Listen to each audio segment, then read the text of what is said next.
para você que nos acompanha pelo YouTube e pelas redes sociais. Eu sou a Michele Schiavone e essa é a série de profissões para o Exame Nacional do Ensino Médio. O entrevistado de hoje é o Igor de Assis. Ele cursa Economia na Universidade Federal de Ouro Preto e está no 3º ano de curso. A seguir, você acompanha a entrevista que foi realizada com o Igor. Igor, boa tarde, seja bem-vindo. Boa tarde, Michele. Gostaria de agradecer o convite, por estar aqui falando junto com o curso, representando o curso de Economia da faculdade, da UFOP. Muito bem, então começando a nossa entrevista, a primeira pergunta, por que você escolheu Economia? Bom, eu escolhi Economia primeiro que, desde a minha adolescência, eu sempre gostei de acompanhar muito assuntos que tinham a ver com política, economia, ficava me perguntando o porquê que um país tinha mais emprego, por que tinha menos, por que a economia crescia ou não, e eu gostava muito de acompanhar a conversa dos adultos, sabe? E tinha muito a ver com isso, e eu sempre gostei de acompanhar telejornais, então economia era uma dos editoriais que mais me chamava atenção. E a economia é uma parte que, na escola, beliscava muito com matérias como matemática, que eu tenho facilidade com números, geografia, que você discute muito essa questão de geopolítica, e história, que tem a ver questão lá do ciclo do açúcar, do ouro, aqui em Minas Gerais, por exemplo. Então, assim, eu encontrei na economia o casamento entre todas essas partes. Nossa, muito bom. E depois que você ingressou no curso, ele atendeu às suas expectativas? Era o que você esperava? Atendeu. Eu esperava aprender bastante coisa e aprofundar os conhecimentos, a noção que eu tinha antes. Eu tenho conseguido fazer isso, Especialmente quando um aluno é um pouco mais dedicado, esforçado, você aprofunda muito nos temas. É claro, tem uma parte que você tem que especializar mais. No meu caso, eu olho muito mais para a parte de finanças corporativas e macroeconomia, mas está dentro muito do que eu esperava mesmo. Só que, assim, uma coisa que um estudante precisa saber antes de entrar no curso de economia é um curso extremamente exigente. É um curso, assim, que vai te agregar muito valor, mas é exigente. Então, assim, já entra preparado com isso, porque tem estudante que às vezes entra, tá meio tipo, vai ser um curso tranquilo. Vai ser um curso bom, porém exigente. A economia, ela tem várias áreas de atuação, né, Igor? Você já trabalhou com empresa júnior, já administrou essa empresa dentro de um projeto da Universidade Federal de Ouro Preto. Além disso, quais são os campos de atuação para o estudante que decide estudar economia? Bom, os campos de atuação para todo estudante que cursa economia pode, desde além do mercado financeiro, isso para trabalhar dentro de banco, gerência de conta de banco, operar com análise de conjuntura dentro do banco, que é muito voltado para analisar a taxa de juros que vai ser cobrada para os clientes do banco, para empréstimo, pode ser para título acionário do mercado financeiro, a área mais badalada da economia, trabalhar na Bovespa, por exemplo, de São Paulo, ou em alguma casa de investimento. Pode ser finanças corporativas e até idealizar políticas públicas para a realidade econômica dentro do setor público. Para uma Secretaria Municipal de Desenvolvimento, para o Ministério da Economia. Pode também trabalhar em instituições públicas que têm a ver com o setor bancário também, como o Banco Central, o BNDES, que é o Banco Nacional de Desenvolvimento Econômico e Social. Então, é uma área muito ampla. Vai muito além do banco e até da Bolsa de Valores, apesar desses dois sobressaírem um pouco. Se você pudesse definir a sua profissão dentro do contexto Brasil hoje, como que você definiria ela? A importância dela? Eu definiria uma palavra, você mesma disse, Michele, importância, e diria amplitude no olhar, porque ao mesmo tempo que você tem que ter o olhar político e muito voltado para o ser humano, para a sociedade, você também não pode esquecer da parte, digamos, mais exata da coisa. Como que você vai financiar uma mudança, como é que você vai olhar para uma política econômica, ou dentro de uma empresa, quando você vai para finanças corporativas, você olha, a atitude que eu vou tomar em termos de gestão da empresa. Vai fazer bem para a empresa? Não vai? Como é que o cliente vai reagir? Não. Então, assim, para em termos de Brasil como um todo, que é já o foco principal da pergunta, é a amplitude e importância. Isso é o que são as duas palavras que definem um economista, pelo menos aqui no Brasil. No início da sua primeira resposta, Você disse que o estudante ele vai ter acesso à história do Brasil, que ele vai ter acesso a muito cálculo. Quais são as matérias que você consegue destacar que o estudante mais vai ter acesso quando ele começar nesse curso? Olha, a matéria que ele mais vai ter acesso, em geral, ao mesmo tempo que é o próprio cálculo em si, que vai desde uma revisão da matéria de matemática do ensino médio, vai para cálculo de derivadas, integrais, funções de mais de uma incógnita, que aí já vai derivada parcial e tudo. E também, além dos cálculos, eu tenho história econômica, que aí já análise do ciclo do ouro, o que isso interferiu na economia do Brasil, como é que a economia do Brasil se formou. Aí você vai tocar muito com história, economia brasileira e o cálculo em si, além de contabilidade geral, que aí já conversa muito com cursos de administração e contabilidade, que aí já as matérias até coincidem um pouco. Então é mais voltado para a área de exatas, assim, se você parar para pensar. Uns 70% do curso são exatas. Sim, tem muita exata. A única diferença, a ressalva que eu faria é que boa parte da exata do curso, ela é muito apoiada, especialmente se você for olhar para macroeconomia e microeconomia, com pensadores, com argumentação, que aí já vai para uma análise de humanas. Questão de capitalismo e socialismo. Tem autores que já defendem o capitalismo que elaboram fórmulas para comprovar sua argumentação, na realidade. Agora, tem marxistas que fazem a mesma coisa, como o próprio Marx, entendeu? Então, aí o que acontece? Você vê muito exata. É a prática da coisa, é uma ciência aplicada. Mas tem toda uma parte humana por trás que dá sentido aos cálculos, porque senão são só números. Eu acho que o momento que eu me recordo muito da sua profissão foi o momento que eu assisti em rede nacional alguns pronunciamentos do ministro, até então da Economia, Paulo Guedes, quando foi autorizado o pagamento do auxílio emergencial no coronavírus.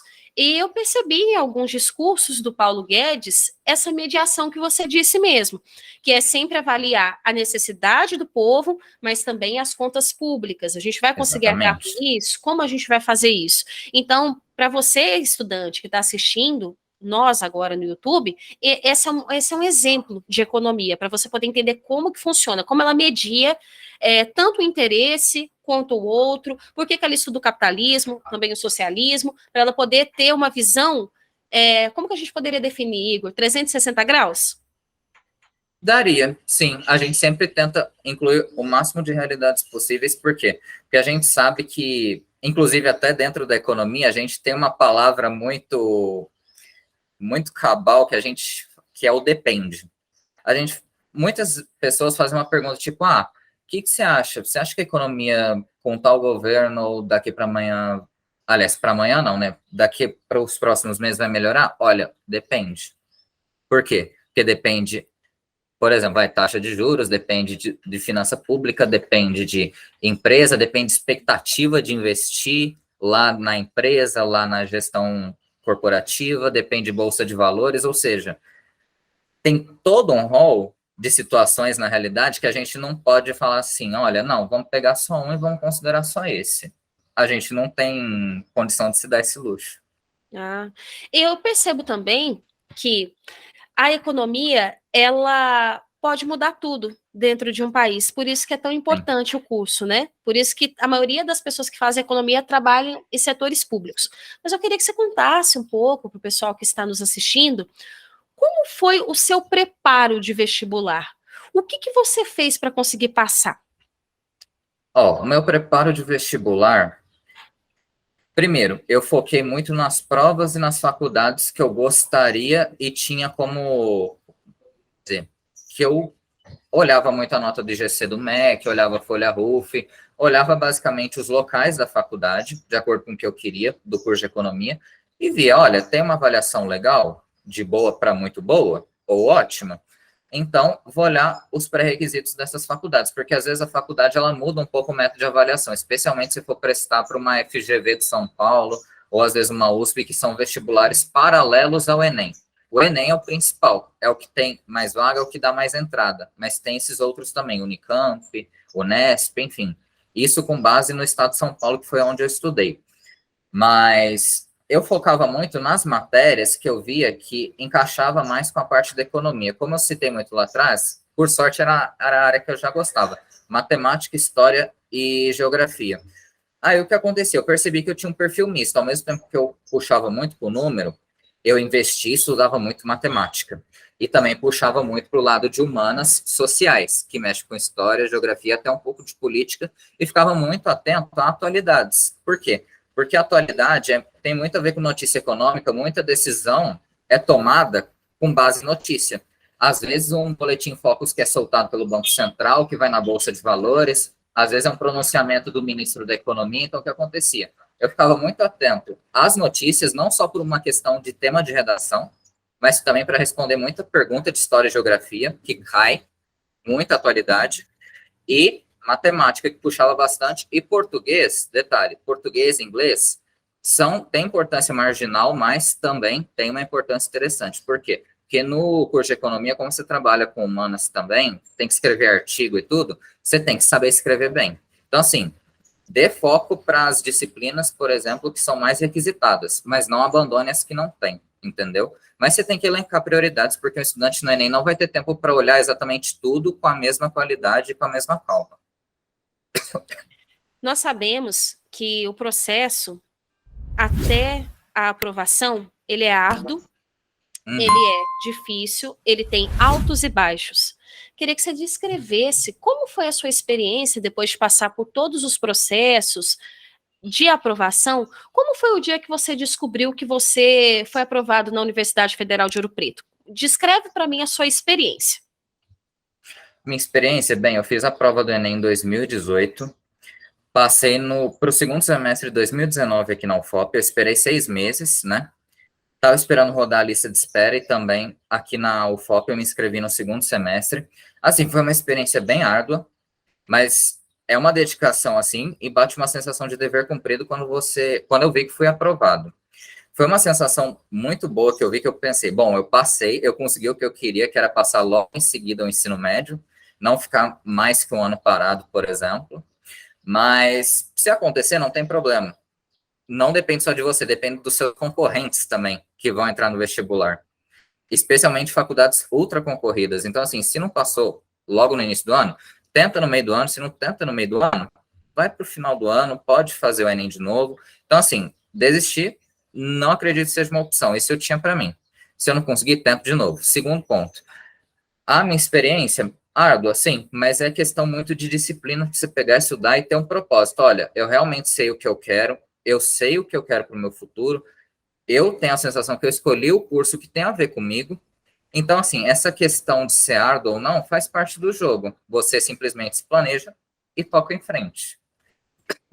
E por fim, eu queria que você deixasse uma mensagem para os estudantes que vão agora prestar Enem no dia 13 e no dia 20 de novembro, e também que você orientasse eles como se comportar no dia da prova, quais alimentos levar, qual conduta ter, se ficar nervoso, o que fazer. Orienta eles, por favor. Bem, com relação a essa reta final de estudos, dei uma revisão geral basicamente nos pontos mais importantes. Primeira coisa, isso era uma coisa que eu escutava muito dos meus professores do ensino médio. 1 ou 2 dias antes da prova, para literalmente estudar. A gente tem aquela tentação de dar aquela última olhada antes da prova. Isso, querendo ou não, te dá mais tensão, isso atrapalha, porque às vezes de uma coisa ou outra você acaba esquecendo. Não tem como você lembrar de tudo. Então, assim, você já logo entender isso é importante.